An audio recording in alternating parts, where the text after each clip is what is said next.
Madam Speaker, as a student of foreign policy, if somebody described to me the actions that we saw, I would have assumed we were in a failed nation or a banana republic. Storming past police, some carrying the flag of the Confederacy, a mob breached this House. But there is good news: the democracy held today. For the last few years, misinformation and fear has been fed into people for profit and power, and for too many years, leaders around the country said nothing and sometimes echoed those messages because of the belief that winning, no matter the cost, was worth everything. Today, we saw the result of ignoring these warning signs.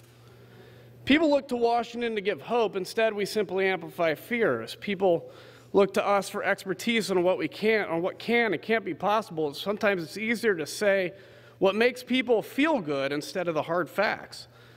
Today, some members of Congress argue that we can unilaterally pick the next president, that our glorious wisdom, armed with Twitter, we know better than the American people. Some have shown that if conspiracies are repeated enough, they become facts and they aren't disputed. Even here in this chamber, after the events today, some speeches have been shockingly tone deaf. I've seen people applaud cheap political lines that are embarrassing. Power and cultural fights have divided us so much that they're the ultimate goal now, and sometimes the oath we swear to uphold feels like a prop. People have been lied to by too many for too long. So here's the truth: Joe Biden won this election. The effort will fail, and everybody knows it. For some out there, this isn't about making a statement for the betterment of our country.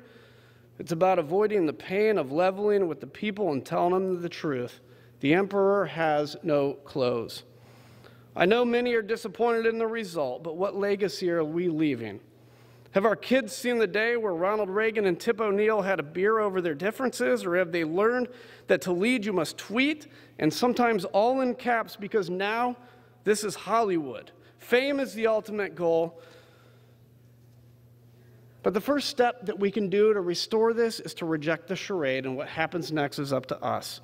We get threatened with primaries, we worry about the political implications, but our names will long be forgotten. The legacy of now will exist.